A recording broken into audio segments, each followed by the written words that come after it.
What was the 49ers' worst pick, if you had to pick one? I think we all doesn't have mean the you same hate on the this. player. Doesn't mean you think he's terrible. Just in terms of value I or whatever think we reason. all have the same on this, don't we? Go ahead. I'm curious to see who you have. I can go a couple different directions. I understand why he's on the team, but I really didn't get Jordan Watkins in the fourth round. That's who I would have had. Watkins. And I don't – he could be good, man. That's me too. That felt like the strange reach for a position that wasn't a huge need. Yeah, and it was the first offensive pick of the draft, and it clearly made it seem as though that there were two different people drafting that night. I walked away from the draft not really understanding the offensive picks because we weren't addressing O-line early. Now, one thing I will say, just to be fair, is before the Upton Stout pick, we lost two prospects to the Las Vegas Raiders in Charles Grant and Rogers, the two tackles that the Niners had been heavily scouting, had them on 30 visits. And I do believe that if it wasn't for Vegas going ahead of us and taking those two offensive linemen, that is where we would have went and got our tackle this year. So I do have to say that, but the Jordan Watkins pick, I understand that he made a name for himself when his teammate went down. Believe Trey Smith, he got drafted in the second round. He's really good on the move. He is a 4-3 guy. I understand that the receiver room is kind of in flux right now, especially with understanding what Brandon Ayuk is going to bring us. But it just felt like a reach. I mean, there were other guys. I mean, right about now, I don't necessarily see that much of a difference between Jordan Watkins and Isaiah Naylor, and he was an undrafted free agent. So I would have to. I don't understand the pick that much. Yeah, I agree. I mean, I'm still like trying to find like what they like about this guy. I mean, he doesn't look bad, but there's nothing like really jumps out about him to me. And with the current situation on the team, I don't see him starting. So, and this is later on in the rounds, maybe round 5 or whatever. You're really not going to get many starters, or the end of round 4, technically. You're really not going to get a ton of starters necessarily, but there's guys like Carson Vincent, who the Ravens drafted, offensive tackle, who might have been a better investment for the 49ers long term. Like, to me, at that point, once they started going offense, it's, besides running back, I would have been fine with them just investing in the trenches everywhere. I think because that would have been a bigger need. Wide receiver was a need, but coming into this draft, I think we all knew that they're not going to be able to solve all of their needs in one draft. So by the time they got to Watkins, I just don't think the player really is going to do much on this team. I love to be wrong, but I just don't see his place on this team. So I think I would have rather them invested in O-line at that point. I think that's the one that we're all going to look at. I'll make the case just to be different for the Nick Martin pick.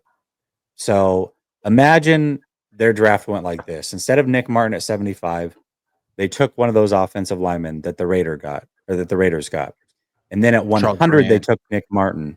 Okay. Yeah. So 100, they go Nick Martin. They still go CJ West. Everything else stays the same. CJ West at 113. And instead of the receiver at 138, that's where they take Upton Stout. I think all of us would give this draft a clear A at that point. But and Martin is a good player. I see the vision. There's nobody in this world that can sell me that he wouldn't have been there at 100. I'm going to give you the layout of the draft and what happened before Martin and after Martin real quick. Okay. Before Martin, it had been 26 picks since anybody had taken linebacker, any team. After Martin, it was another 32 picks before somebody took linebacker. So if you really believe that Martin would have been the linchpin that was like everybody was waiting on him to fall, I don't know. I don't know what to tell you. He would have been there at 100. They easily could have gotten him there, and the whole draft could have been very, very different. But they took Martin at 75.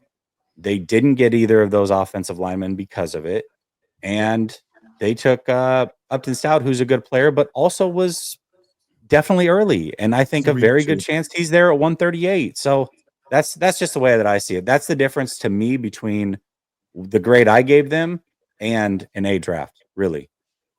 Prize Picks is sponsoring the Cohn Zone this year. Prize Picks is the leader in daily fantasy and the best place to win cash while watching sports.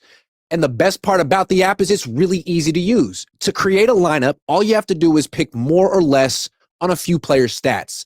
I'm a Niners guy. So, when I'm doing prize picks, I'm looking, the last couple of years, I'm looking at Deebo Samuel because I know Deebo Samuel better than Deebo Samuel knows Deebo Samuel. So if it's like drops, I'm taking more.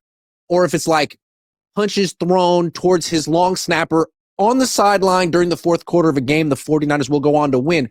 I'm smashing more because I know the 49ers and I'm a prize picks guy. Now, maybe they didn't have those exact plays, but they have so many plays that'll make your head spin. And you can play prize picks in over 40 states, including California and Texas. Best part about it is the new user offer. Prize picks will give you $50 when you play your first $5 lineup. So win or lose, you'll get $50 just for playing. That sounds like a win to me. Use promo code Cohn, COHN, to claim your $50 today. Tell them Grant sent you. I'll go one further. And Jesse, you speak more to this one, but the running back, Jordan James, I like him. Yeah. He's very powerful for like a mid-sized running back, and he scored a lot of touchdowns, but they took him ahead of Jaden Blue, DJ Giddens, Ollie Gordon, Devin Neal, Taj Brooks, Damian Martinez. I don't know. I mean, did they need to take him at that spot? Is he that much better than those guys? Is he that much better than the undrafted free agent they brought in from Cincinnati? I don't know. You watched him much more than me, though. Yeah. I mean, at times he looks like Mark Ingram. I mean, he runs hard. He does. I mean, he's not going to be for a lack of trying. That's for sure. He wasn't my favorite running back left there. The thing for me though is I feel like when you get in round 5, just take your guys. I don't care like what the consensus is. To me, like I don't think that players can be a bust when they're picked that late, and I don't think that you can really have reaches when you pick that late. I just think that it's kind of a free for all once you get to that point. So for them, taking a running back there was not too early. And if that was their guy, then that's their guy. But their also biggest reach disagree. with their first 113 was Nick Martin. Right. Yeah. I would have taken a different running back there, but I can understand why they like Jordan James. So what do you see from Jordan Mason as a Oregon aficionado? Jordan James. He's a very willing. You said Jordan Mason. I get it. You miss him. You miss him. He's a very willing blocker, but he's not a good one. He just kind of gets in the way. He's not a great receiver or route runner, but he can do it. He definitely is going to hit smaller players in the open field and lay them out. But one thing that's interesting about him, as powerful as he is, and for as much force as he does run with at times, the Oregon Ducks, quite frequently when they played good teams, if they got in 3rd and short or 4th and short, they wouldn't hand the ball off to him. They would prefer to pass instead. And if they did hand the ball off to him, he often would get clipped in the backfield and lose yards. So if you're looking for a guy that is just going to move the sticks in those scenarios, which I think has been missing from this offense, I don't know that he's the guy to do it. And just so that we are clear, the 49ers took a UDFA that is very similar to him. And don't be surprised if they end up liking the UDFA more than they do Jordan James. To me, that was them protecting themselves and taking two guys that were similar and seeing who they like more. James never fumbled, right? He's never fumbled in No, he's very sure-handed. He's very You know what gets me about the Niners? They're like looking for a short yardage back. Like they don't have the best fullback in the NFL. I mean, he's staring you in the face. When I was a kid, that's what fullbacks did, right? They actually were the goal line backs. But good hands with Allstott. That's why I feel like Juice isn't really a fullback. He's like an H-back who lines up in the backfield sometimes. Fullbacks run the ball. At least they used to. I don't know. Confused. But I mean, well, really old. What's confusing about the running back position is that like you want to replicate, you want to fill in what you lost, and we don't need slashers or one cut backs. We need power backs. We need backs that can actually get us for 3rd and 1, short yardage, red zone. I mean, that's a lot of why we were struggling in the red zone. Because one of the reasons why you're struggling in the red zone is particularly because of our offensive line, but also because you can't get cute with the real estate is that, at a premium. You don't have enough space down there, but you're gonna have to like all of the shifts and the motions. It kind of looks funny. down in the red zone. Cause it's like, who are you fooling, bro? Let's just get the play on, you know? So really, that's why we all looked at like DJ Giddens and bigger power backs that we know could really get downhill in a hurry. They just kind of went against it. I don't think they necessarily like those guys unless they have to have them on the team. So that's why, because DJ Giddens was there. And, you know, to your point, great, you picked up the Martinez stuff later in the draft, and I thought that would have been a viable pick as well.